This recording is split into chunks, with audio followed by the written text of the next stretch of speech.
Hi, I'm Ian Wright and you're watching Football Stats Online. 1, 2, 3.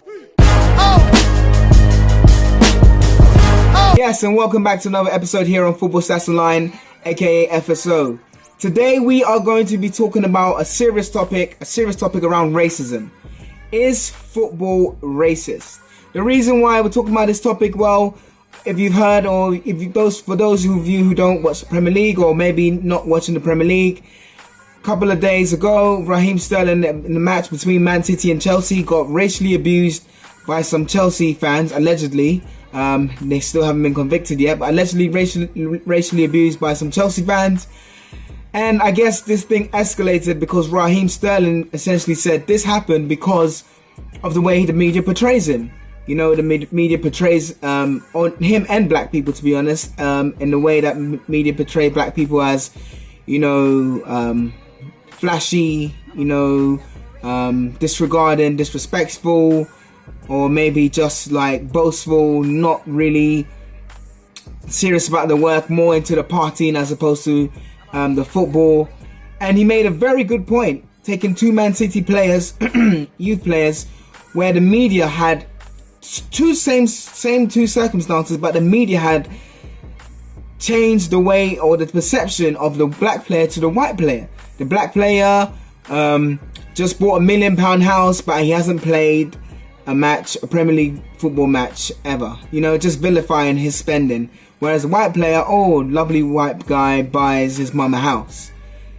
Now, this isn't football, this is the media. But the question is football racist? Well, there's two strands here. Firstly, is football racist? I think football isn't racist.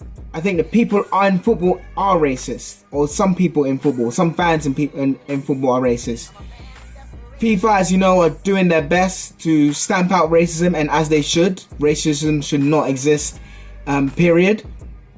However, I think what's more concerning is the fact that racial abuse or racial slurs or racial chants or whatever can be said in football, and people aren't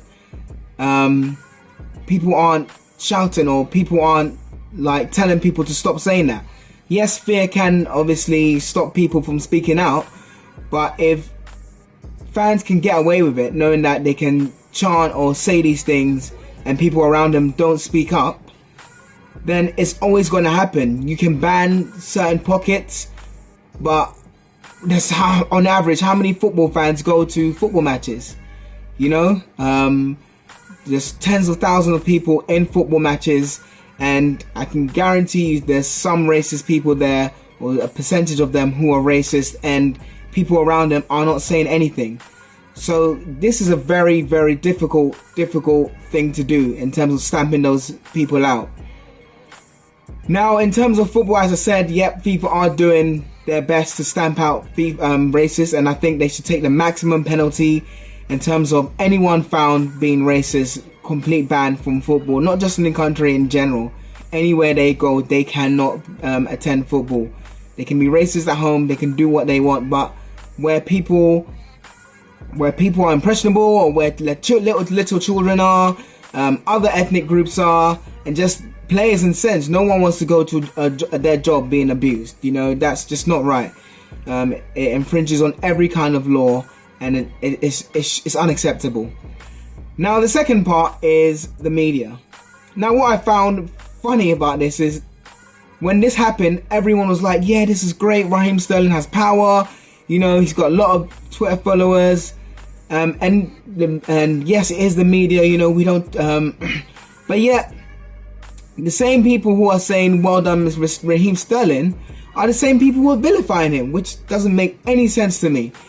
Like I said, the media sets the narrative, whatever it is, football, news, terrorism, the media sets the narrative, because we watch and we listen, and they have lots of viewers. Yes, things like YouTube and social media are helping us, helping footballers, helping people change that narrative or change the perception of that narrative, but in general, the media set the narrative. And this narrative of black people or black players as flashy, not hardworking, coming on late or things like that, is something that Raheem Sterling hit on the nail. He hit it absolutely on the nail. And I think the media need to own up to this, rather than just hiding behind Raheem Sterling is right. Why is the media doing this? They need to own up to this. And I think I'm watching Soccer Saturday on not Soccer Saturday, apologies. Watching Monday Night Football with Gary Neville and Jamie Carragher was quite insightful actually. And Gary Neville even mentioned it himself. He was like, we don't talk about this. Even here on Monday Night Football, when we don't talk about it. And I think, and he's right in that it's sad that Sterling had to say this, but it's now being shone a light on. And it's something that needs to be addressed so it doesn't happen again, or when it's been addressed, it's not just something that is a little candle that gets blown in the wind. I hope this doesn't get blown, and you know, people are speaking about this, and then after maybe 2-3 months down the line, everyone forgets. This needs to be a subject that continuously has debate over and conversation around, in order to make sure that it's in the forefront of people's minds, because this isn't the first time it's happened in media.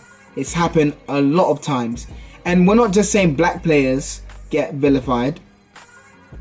We're saying, because even Gary Neville points that out, not just black gay players get vilified. You know, the likes of Wayne Rooney, Ronaldo, when he winked, Beckham, for all that pressure. But what he was saying, which I found very interesting, is when the likes of Rooney and Ronaldo and Beckham are on a high, they're on a high. You know, they're praised and worshipped as gods. However, when it's a black player, well, there is no high. There is just, oh, he's a good player. But the vilification, the bottom is there and always prevalent. There is no, oh my gosh, he's amazing, he's, you know, world class. There isn't that praise and admiration. And I think that is completely true what Gary Neville says. Gone on a rant, but I just want to stop it there because I can go on forever and ever. I guess going back to the question, is football racist? As I said, football isn't racist, but the people in football are racist. I think football can do more in including more black and Asian minorities or not even so black, but more Asian minorities in football. I think it's quite discriminatory in that sense. We don't see many Asian ethnics in football, and I think that's something that needs to be addressed. But in general, more so it's the people in football, and I think that's just society in general. Unfortunately, society reflects football, and it still seems that in London, especially, maybe you could argue, well, you can't even argue in Manchester or wherever, because really racism shouldn't be tolerated anywhere, but especially a place in London, which is a metropolitan of multicultural, melting pot of multicultural and different ethnic backgrounds. It's quite sad to see racism still in this day and age. Thank you very much for watching. Do you guys think football is racist? Is it a racist institution, or is it just down to the media? I personally think it's down to the media, but I'd love to hear your thoughts and opinions down below. As always, have a look around the channel. If you like what you see on the channel, then please do subscribe. This is just one black man's opinions. I could be challenged. I would love to hear your challenges. I'd love to hear your opinions as well. Thank you so much for watching, and as always, peace to you.